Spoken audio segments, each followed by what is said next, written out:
As the Solarian Accord expanded, it drew not just admiration, but loyalty. Planets abandoned by the Conclave now had purpose again. Earth was not just offering tools, it was offering partnership. Trade blossomed. Languages once dead were revived through neural archives. Culture festivals were hosted on asteroids converted into art domes. One key moment sealed humanity's image in galactic hearts, a wedding on Ashator.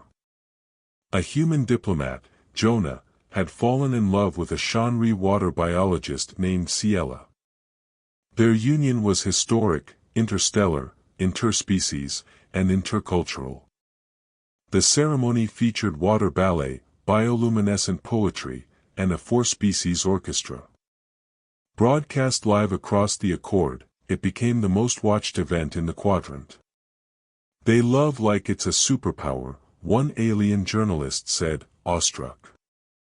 Meanwhile, Earth's technologies were becoming the gold standard.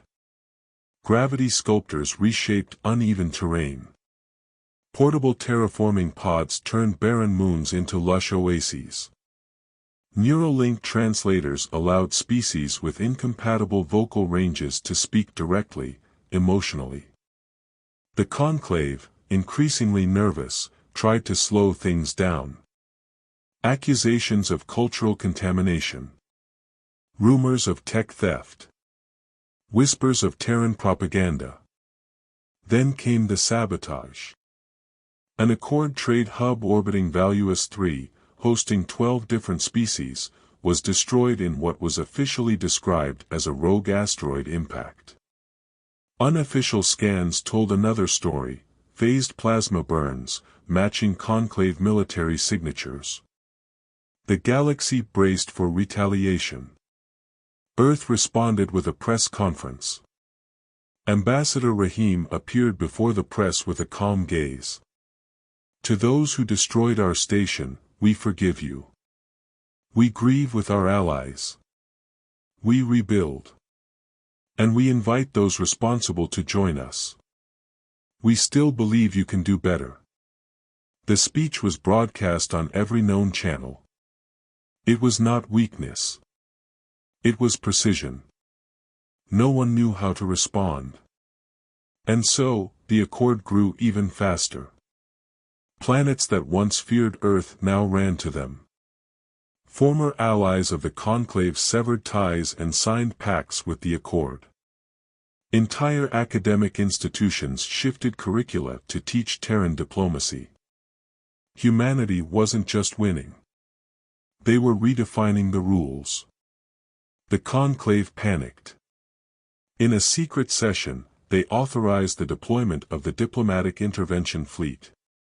Officially, it was a peacekeeping operation. Unofficially, it was an attempt to assert dominance. 6 dreadnoughts. 12 battlecruisers. 42 support vessels. They jumped into Sol system cloaked and smug. They vanished. For 6 days, all transmissions from Earth ceased. No data, no broadcasts, no signals. Entire monitoring networks went silent. Then came the message. Every screen, beacon, and neural feed in the galaxy flickered to life. Ambassador Rahim appeared, standing in a Martian garden beneath a sky engineered to look like Earth's. "Greetings," he said. "To those worried about the fleet, we assure you they are safe. Suspended in mid-motion, unharmed.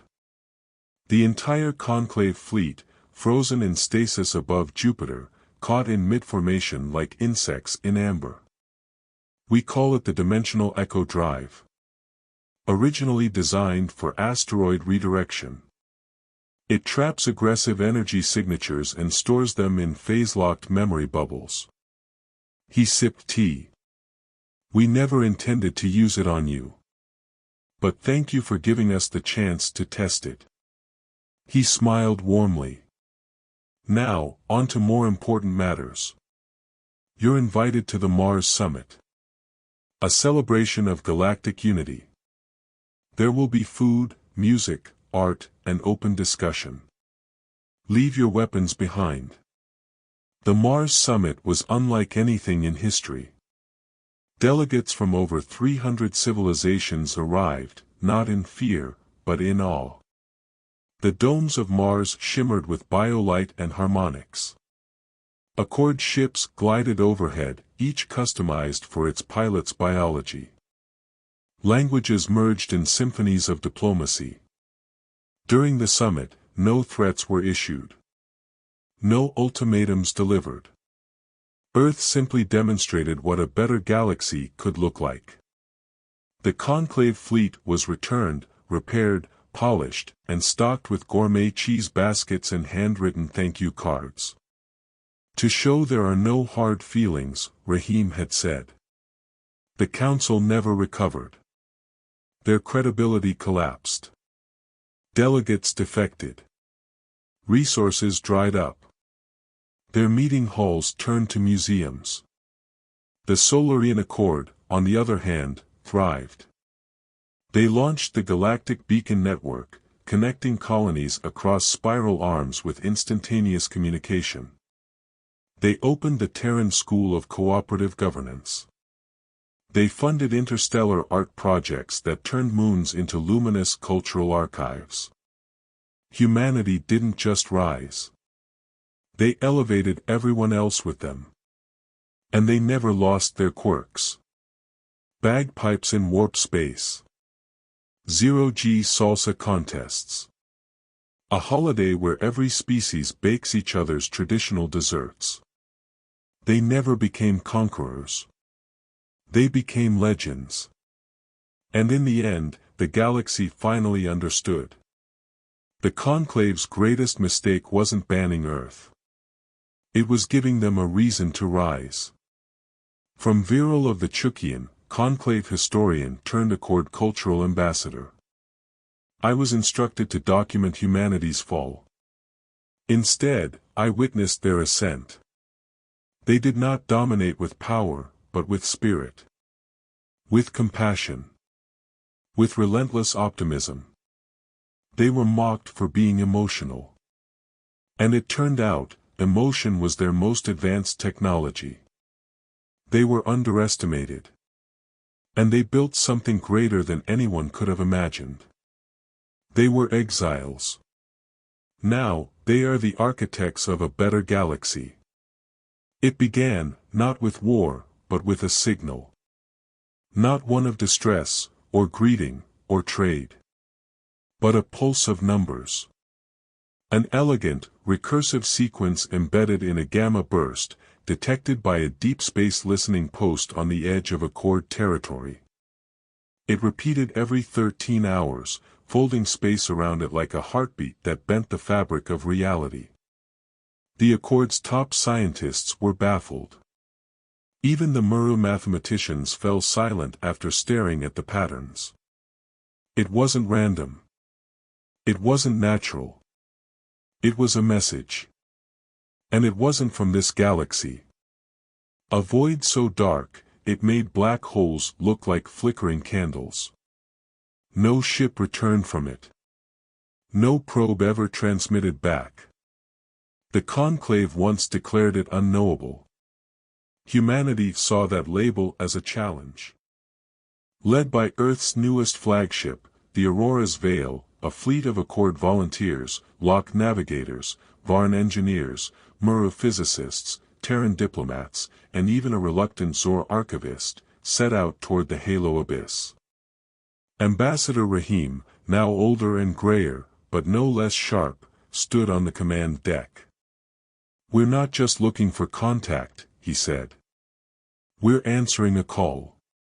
One that may define what comes next." What they found was not a fleet. Not a civilization. But a mind. An ancient, post-physical intelligence, suspended in a Dyson shell of dark matter. It called itself the Architect, and it had watched the Milky Way for billions of years.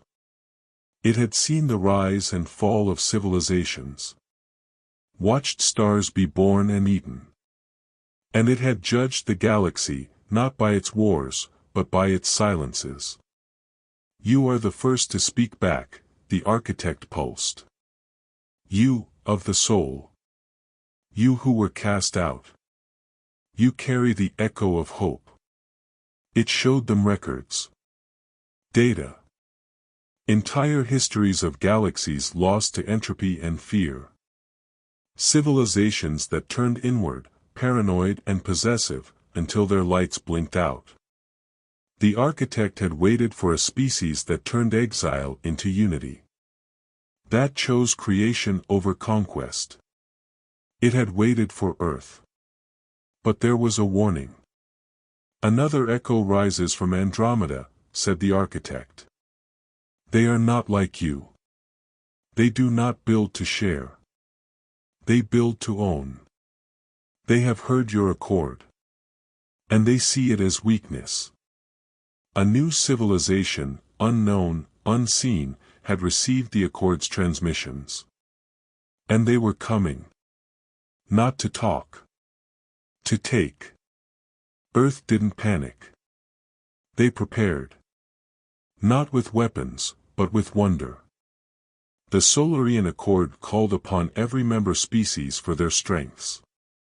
Varn sonic engineers developed defense fields that hummed with harmonic dissonance. Lock deep speakers designed subspace waveforms that could slow time in localized pockets. Humans built diplomatic AI capable of communicating across emotionless spectra. And Mars, ever the symbol, was transformed into the Accord's first harmonic nexus, a peace engine. Its very atmosphere sang with unity. If the Andromedan fleet came with war, it would meet the full beauty of a galaxy united. The Andromedans arrived in numbers never seen before, ships like obsidian spears, their drives powered by collapsed dimensions. But when they emerged, they didn't fire. They paused. Because what they saw was not weakness. They saw art carved into moons. They saw starlight symphonies. They saw enemies holding hands. They saw that in this galaxy, fear had no foothold. You share? The Andromedan emissary asked, incredulous. Always, Rahim answered. That's why we're still here. And in that moment, the Andromedans did not surrender. They wept. Today, the Solarian Accord spans 3 galaxies. The Andromedans joined it, not through conquest, but conversion. Earth now leads not by strength, but by story. On every Accord world, they teach children the tale of the exile who was told no, and answered by saying come with me. From the final journal of Rahim. The stars do not need rulers. They need dreamers. We were cast out once. But being cast out gave us clarity. In the silence of rejection, we found our voice. And in building for others, we built something eternal. Viral of the Chukian, now retired, sits beneath a tree on a terraformed world once marked for abandonment. He watches Terran children playing with Murru light creatures, while a Varn elder teaches a Lock sculptor how to shape emotion into crystal. He taps into his old journal. They told me to archive the collapse of humanity. Instead, I recorded the moment the galaxy awoke. They were humans. And that was enough.